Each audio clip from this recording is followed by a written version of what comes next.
मैं निरंजन कुमार सुमित आप सभी लोग को प्रत्येक दिन के भांति आज भी मैं करंट अफेयर लेकर तैयार हूं। और आज ये 16 तारीख आज करंट अफेयर हम लोग पढ़ेंगे। आप अपने पास में एक पेन और कॉपी रखें और साथ ही साथ आप स्क्रीनशॉट लेकर और स्क्रीनशॉट से आप अपने पेन और कॉपी के साथ अपने को नोट्स बना सकते हैं एवरीडे। और साथ ही साथ मेरे वीडियो को आप शुरू से अंत तक देखें, कृपया आप उसको बीच में न काटें। तो हम चलते हैं। सबसे पहले हमारा पहला प्रश्न ये है कि हॉट बीट बिल किस देश ने पारित किया। हॉट मीन्स होता है दिल, आप जानते हैं, मतलब कि हृदय। और हॉट बीट जो बिल है किस देश ने पारित किया। ऑप्शन ए है लेबनान, ऑप्शन बी है ईरान, ऑप्शन सी है इराक और ऑप्शन डी है टेक्सास। तो इस प्रश्न का पहले प्रश्न का उत्तर हो जाएगा डी यानी टेक्सास। आप इसको अपने पेन और कॉपी के साथ इसको आप लिख सकते हैं। हमारा दूसरा प्रश्न है कि 2021 में भारत में आए पहले चक्रवात का क्या नाम है। तो पहला आपका ऑप्शन ए है निसर्ग, दूसरा ऑप्शन है अम्फान, तीसरा ऑप्शन है निवार और चौथा ऑप्शन है यानी ऑप्शन नंबर डी है टोक्टेक। यानी आपका आंसर हो जाएगा डी। आपका इस प्रश्न का आंसर हो जाएगा। आप इसको अपने नोटबुक में लिख सकते हैं। आपका तीसरा प्रश्न है कि भारतीय महिला क्रिकेट टीम के नए मुख्य कोच कौन बने हैं। जैसा कि आपको पता है कि भारत में क्रिकेट खेला जाता है और दिव्यांग लोग भी क्रिकेट खेलते हैं, महिलाएं भी क्रिकेट खेलती हैं और पुरुष वर्ग भी क्रिकेट खेलता है। तो वर्तमान समय में पुरुष वर्ग का जो भारतीय क्रिकेट टीम का जो कोच है उनका नाम क्या है, आप मेरे को कमेंट बॉक्स में बताएंगे। और यहाँ हम देखते हैं कि भारतीय महिला क्रिकेट टीम का जो टीम का जो कोच है उस कोच का नाम क्या है। ऑप्शन के माध्यम से देखते हैं। Option A Ramesh Pawar, option B Sharad Pawar, option C Ravi Shastri और ऑप्शन डी अरुण कुमार। इस प्रश्न का उत्तर हो जाएगा ए यानी रमेश पवार। अगले प्रश्न की तरफ हम लोग चलते हैं कि हाल ही में अंतर्राष्ट्रीय परिवार दिवस कब मनाया गया। अंतर्राष्ट्रीय यानी इंटरनेशनल फैमिली डे कब मनाया गया। तो ऑप्शन ए 11 मई, ऑप्शन बी 15 मई, ऑप्शन सी 8 मई, ऑप्शन डी 22 मई। तो इस प्रश्न का उत्तर हो जाएगा बी यानी 15 मई। जैसा कि आप जानकारी होगा कि 15 मई को परिवार दिवस मनाया जाए। ऑप्शन जो 11 मई है, 11 मई को हम सभी को पता है, मैंने पिछले वीडियो में भी बताया है कि 11 मई को टेक्नोलॉजी डे मनाया जाता है। और जो सी ऑप्शन है 8 मई रेड क्रॉस दिवस के रूप में मनाया जाता है। और जो डी है 22 मई ये अंतर्राष्ट्रीय जैव विविधता इंटरनेशनल बायोडाइवर्सिटी डे के रूप में मनाया जाता है। हम चलते हैं अपने पांचवें प्रश्न की तरफ कि महतारी दुलार योजना किस राज्य सरकार ने शुरू की। महतारी, इसको आप अपने नोटबुक में नोट कर सकते हैं। तो महतारी दुलार योजना किस राज्य सरकार ने शुरू की। Option A Uttarakhand, option B Chhattisgarh, option C MP, option D UP. तो इस प्रश्न का उत्तर हो जाएगा ऑप्शन बी छत्तीसगढ़। छत्तीसगढ़ सरकार के द्वारा महतारी दुलार योजना निकाला गया है। और ये बता दें कि जो छत्तीसगढ़ राज्य है ये मध्य प्रदेश से अलग हुआ और जो उत्तराखंड राज्य है यूपी से अलग हुआ और जो बिहार से राज्य अलग हुआ उसका नाम झारखंड है। अगला प्रश्न हमारा छठा प्रश्न है कि यूएन के अनुसार 2022 में सबसे विकसित अर्थव्यवस्था वाला देश। यूएन कहने का मतलब कि यूनाइटेड नेशन, जिसकी स्थापना 24 अक्टूबर 1945 को हुई थी। तो यूएन ने अपना एक रिपोर्ट निकाला है और उस रिपोर्ट के आधार पर 2022 में सबसे बेहतरीन, विकसित मतलब होता है डेवलप्ड, एक होता है डेवलपिंग और एक होता है डेवलप्ड। तो डेवलप्ड कंट्री के रूप में किसको 2022 में नियुक्त किया है। तो वो आप देखते हैं option USA, option A USA, option B UK यानी ब्रिटेन, ऑप्शन सी यूएई यानी संयुक्त अरब अमीरात, ऑप्शन डी इंडिया। तो इसका उत्तर हो जाएगा इंडिया यानी भारत। यानी यूएन के अनुसार 2022 में सबसे विकसित अर्थव्यवस्था वाला देश कौन सा है। तो वो हमारा है, इंडिया है यानी भारत है। अगला सातवें प्रश्न की तरफ चलते हैं कि युवेरी मुसेवेनी किस देश के राष्ट्रपति बने। थोड़ा ये जो नाम है ये टेढ़ा है और अन्य लोगों के नामों को जब हम पहली बार सुनते हैं तो हमें वो इतना याद नहीं हो पाता है। इसलिए इस नामों को हम लोग को एक दैनिक जीवन में, रोजमर्रा की जिंदगी में हम किसी से शेयर करते हैं तो शेयर करने के साथ धीरे धीरे वो जो बातें होती है वो हमारे कानों में गूंजने लगती है। तो इसको आप अपनी नोटबुक में लिख लीजिएगा कि युवेरी मुसेवेनी किस देश के राष्ट्रपति बने। Option A Rwanda, option B Uganda, option C Syria और ऑप्शन डी इनमें से कोई नहीं। इस प्रश्न का आंसर हो जाएगा ऑप्शन बी यानी युगांडा। और यहाँ आप एक हंसी वाली बात यहाँ दिखाई दे सकती है कि रवांडा, युगांडा कुछ अफ्रीकी ऐसे देश हैं जिनके नाम लेने से लगता है कि आप किसी को गाली दे रहे हैं। तो जो रवांडा है वो भी एक देश का नाम है, और जो युगांडा है वो भी देश का नाम है, और वहीं युगांडा देश के जो राष्ट्रपति बने हैं उनका नाम यूवेरी मुसेवेनी है। अगले प्रश्न की तरफ चलते हैं कि क्वाड समूह का सदस्य कौन है।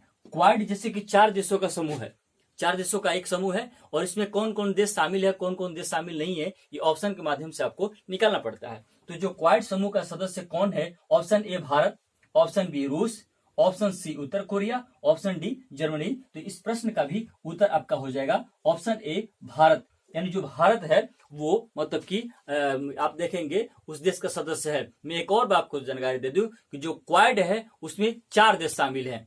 कितने देश उसमें शामिल है? 4 देश। पहला भारत, दूसरा अमेरिका, तीसरा ऑस्ट्रेलिया, और अंतिम जो चौथा शामिल है उसका नाम है जापान। अन्य देशों को भी उसमें शामिल करने की बात की जा रही है। अभी हाल ही में आपने न्यूज़पेपर के माध्यम से सुना होगा कि मतलब कि क्वाड इन 4 देशों के समूह में बांग्लादेश को भी शामिल करने की बात हो रही है, लेकिन हमारा पड़ोसी जिसका नाम चीन है, हम सब कभी भारत चीनी भाई भाई किया करते थे, तो जो चीन है वो हमें अड़ंगा डाल दिया है कि, और बोला है बांग्लादेश से, उसको चेतावनी दिया है कि आप उसका क्वाड का सदस्य न बने, क्योंकि क्वाड से होने वाले जो फायदे हैं वो बांग्लादेश को तो दिखाई दे रहा है लेकिन चाइना को दिखाई नहीं दे रहा है। तो चाइना हमें यूएनओ में भी परेशानी करता है वीटो पावर के माध्यम से। और आपको जानकारी होगा कि यूनाइटेड नेशन सिक्योरिटी जो काउंसिल है, मतलब कि संयुक्त राष्ट्र सुरक्षा परिषद है, उसमें 15 सदस्य हैं, 5 अस्थायी हैं और 10 जो सदस्य होते हैं वो अस्थायी, और प्रत्येक 2 सालों पर चेंज होते रहते हैं। अभी भारत जो है उसका अस्थायी सदस्य 1 जनवरी 2021 से हो चुका है। तो जो 5 अस्थायी सदस्य हैं उसमें एक है अमेरिका, दूसरा है ब्रिटेन, तीसरा है रूस, चौथा है फ्रांस, अंतिम जो है उसका नाम है हमारा वही शैतान जिसका नाम है चीन। तो जो चीन है उसने धमकी दिया है कि क्वाड में कि बांग्लादेश उसमें शामिल न हो। तो चलते हैं हम अगले प्रश्न की तरफ। हमारा अगला प्रश्न है, अपना 9वां प्रश्न है कि सूरीनामा गणराज्य के अगले राजदूत कौन होंगे। सूरीनामा जो कि एक छोटा सा देश है और इसके जो राजदूत है, एम्बेसडर है, वो कौन है। Option A S Balachandran, option B Krishnan, option C Ramesh Pokhriyal, और ऑप्शन डी एम नायर। तो इस प्रश्न का उत्तर हो जाएगा ऑप्शन ए हो जाएगा एस बालचंद्रन। एस बालचंद्रन को सूरीनामा गणराज्य का उनको राजदूत नियुक्त किया गया है। अपने 10वें प्रश्न की तरफ चलते हैं कि एक रिपोर्ट के अनुसार महिला उद्यमियों के मामले में भारत किस स्थान पर है। तो इसमें ऑप्शन ए 8वें, ऑप्शन बी 7वें, ऑप्शन सी 9वें, ऑप्शन डी 10वें। तो इस प्रश्न का उत्तर हो जाएगा 9वें, यानी ऑप्शन सी हो जाएगा, और हम लोग 9वें पर यहाँ पर स्थित हैं महिला उद्यमियों में।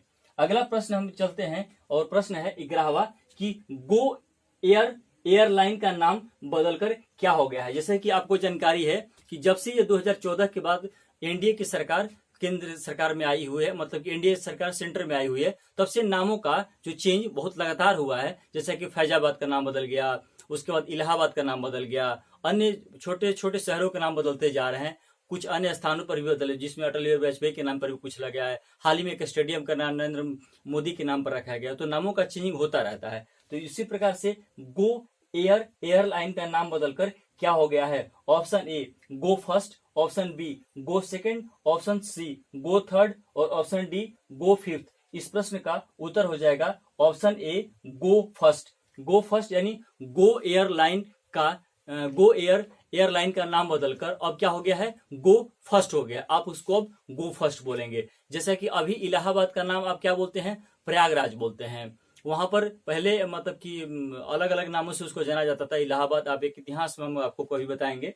अगला आपका प्रश्न है कि आरबीआई ने किस कोऑपरेटिव बैंक का लाइसेंस रद्द कर दिया है। जैसे कि आरबीआई जो कि भारत का सेंट्रल बैंक भी कहा जाता है, भारत का सुप्रीम बैंक भी कहा जाता है, और आरबीआई की स्थापना में महत्वपूर्ण योगदान डॉक्टर भीमराव अंबेडकर का भी रहा है, और 1 अप्रैल 1935 से इसका संबंध आरबीआई का रहा है। तो आरबीआई अलग अलग प्रकार से अपना रेपो रेट और रिवर्स रेपो रेट ये कंट्रोल करता है। किसको लिए, इन्फ्लेशन यानी महंगाई को कंट्रोल करता है। और वर्तमान समय में आरबीआई के जो गवर्नर उनका नाम है शक्तिकांत दास, और आरबीआई सारे के सारे बैंकों को क्या करता है, रेगुलेट करता है। तो यहाँ पर यह है कि आरबीआई ने किस कोऑपरेटिव बैंक का लाइसेंस रद्द कर दिया। Option A PNB Punjab National Bank, option B United Bank, option C SBI, option D HDFC. तो इस प्रश्न का उत्तर हो जाएगा option B, United Bank. United Bank जो कि एक कोऑपरेटिव बैंक है, और कोऑपरेटिव बैंक ने अपनी सही तरीके से कार्यों का, जिम्मेवारियों का निर्वहन नहीं किया,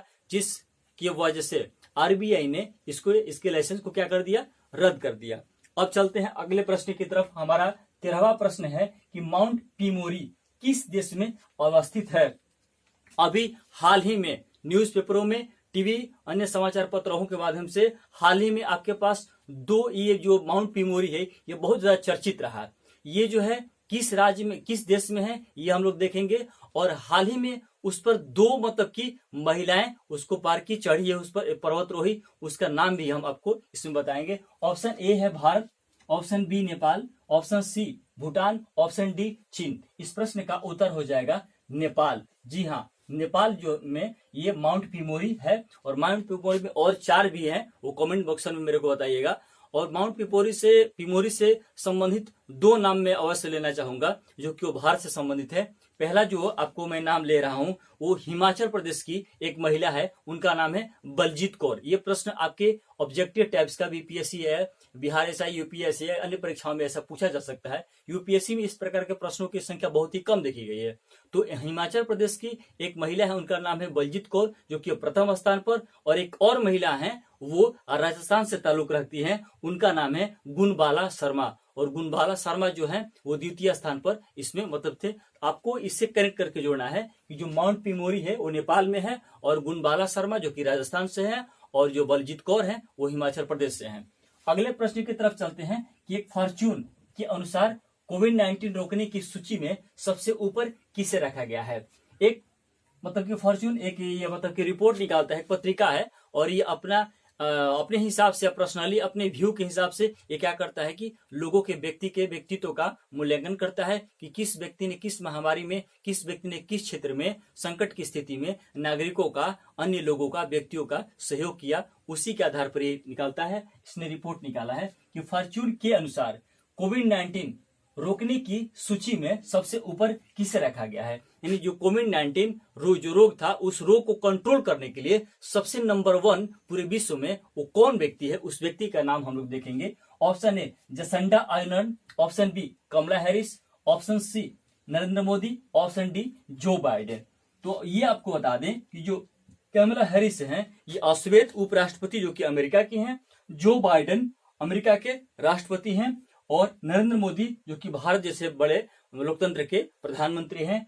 ऑप्शन इसका ए सही हो जाएगा, जसंडा आर्नल्ड। यानी जसंडा आर्नल्ड कहाँ की, ये एक महिला है और ये न्यूजीलैंड की हैं। तो न्यूजीलैंड की ये प्रधानमंत्री हैं, और इन्हीं को फॉर्च्यून जो है उसमें कोविड-19 को रोकने के लिए जो जसंडा आर्नल्ड है, इनको सर्वश्रेष्ठ महिला, सर्वश्रेष्ठ प्रधानमंत्री के रूप में मतलब की चुना गया है। अब अगले प्रश्न 15वां प्रश्न है, इनमें से कौन मंगोलियाई समकक्ष, उनका नाम है चीन बैट नोमेन, के साथ सांस्कृतिक आदान प्रदान कार्यक्रम साझा किया।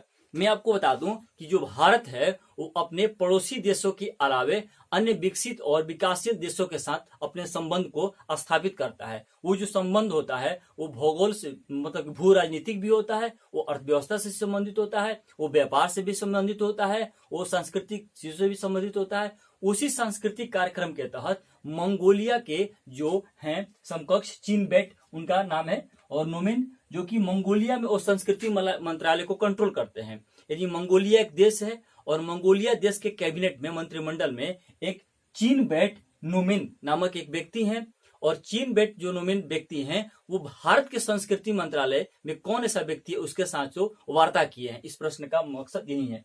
ऑप्शन ए है एस जयशंकर, ऑप्शन बी है प्रहलाद सिंह पटेल, ऑप्शन सी है स्मृति ईरानी, और ऑप्शन डी है नरेंद्र सिंह तोमर। तो आइए, एस जयशंकर इस प्रश्न का उत्तर नहीं होगा। एस जयशंकर इस प्रश्न का उत्तर इसलिए नहीं होगा कि एस जयशंकर संस्कृति मंत्री नहीं है। एस जयशंकर भारत के विदेश मंत्री हैं। ऑप्शन आपका सी है स्मृति ईरानी। स्मृति ईरानी भी आंसर नहीं होगा। इसलिए स्मृति ईरानी आंसर नहीं होगा कि जो स्मृति ईरानी है ये कपड़ा से संबंधित, वस्त्र उद्योग से संबंधित इस मंत्रालय की मंत्री है, इसलिए ये संस्कृति मंत्रालय के अंतर्गत नहीं आती हैं। ऑप्शन जो डी है वो नरेंद्र सिंह तोमर। नरेंद्र सिंह जो तोमर है वो भारत के कृषि मंत्री हैं, तो नरेंद्र सिंह तोमर भी हैं, वो चीन बेट नोमेन के साथ सही तरीके से सेट नहीं कर पाते हैं, क्योंकि जो चीन बेट नोमेन है वो मंगोलिया कैबिनेट में, मंत्रिमंडल में, वो संस्कृति मंत्रालय में वो मंत्री पद धारण किए हुए हैं। इस प्रश्न का उत्तर हो जाएगा प्रहलाद सिंह पटेल, यानी ऑप्शन बी। जो प्रहलाद सिंह पटेल हैं वो भारत के संस्कृति मंत्री हैं, और जो चीन बेट हैं वो मंगोलिया के संस्कृति मंत्री हैं। तो जो समकक्ष होता है, इस पर मैं बात बता दूं कि समकक्ष को हम एक संधि विच्छेद कर लें। समकक्ष, इसका इंग्लिश होता है काउंटर पार्ट, यानी सम मतलब कि बराबर और कक्ष मतलब कि एक ही कक्षा में। यानी संस्कृति मंत्रालय मंगोलिया का, तो भारत का भी संस्कृति मंत्रालय। यदि मंगोलिया का विदेश मंत्रालय, तो भारत का विदेश मंत्रालय। यदि मंगोलिया का गृह मंत्रालय, तो भारत का गृह मंत्रालय। यानी ऐसे वो बात करेगा, इसको समकक्ष बोला जाता है। जैसे कि आप में और मेरे में यदि झगड़ा हो जाए, तो इस प्रश्न का, इस मतलब कि झगड़ा का निपटारा हमारे और आपके पिता मिलकर बैठकर, मतलब कि हमारे और आपके पिताजी बैठेंगे और इस झगड़े का निपटारा करेंगे, न कि हमारे तरफ से हमारे पिताजी रहेंगे और आप जो अपने छोटे भाई को भेज देंगे, तो काउंटर पार्ट नहीं कहलाएगा, वो समकक्ष नहीं कहलाएगा। इसीलिए इसमें एक और मैं बता दूं कि भारत के प्रधानमंत्री के समक्ष चीन का राष्ट्रपति है, भारत के प्रधानमंत्री के समकक्ष पाकिस्तान का प्रधानमंत्री है, भारत के प्रधानमंत्री के समकक्ष अमेरिका का राष्ट्रपति है। समकक्ष मतलब कि दोनों का लेवल क्या होना चाहिए, बराबर होना चाहिए, उसको हम लोग समकक्ष बोलते हैं। आप अगले, जो हमारा अगला प्रश्न है वो अंतिम प्रश्न है, वो ये है कि 2021 ब्रिटेन अवार्ड्स में ग्लोबल आइकन अवार्ड प्राप्त करने वाली पहली महिला कलाकार। ब्रिटेन में ऐसा अवार्ड को संचालित किया जाता है, तो यहाँ पर यही है 2021 ब्रिटेन अवार्ड में ग्लोबल आइकन अवार्ड प्राप्त करने वाली पहली महिला कलाकार। Option A Taylor Swift, option B यूवेरी सेनी, ऑप्शन सी डेनियस ली, और ऑप्शन डी हिलेरी जॉनसन। तो इस प्रश्न का आपका उत्तर हो जाएगा टेलर स्विफ्ट। जो टेलर स्विफ्ट है वो ये महिला, जो प्रथम महिला कलाकार का उनको मिला इसी में।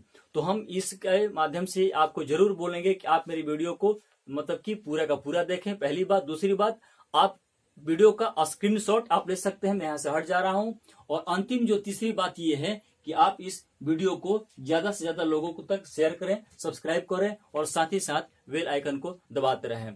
तो ठीक है, मैं इसके साथ में निकलता हूँ। राम राम।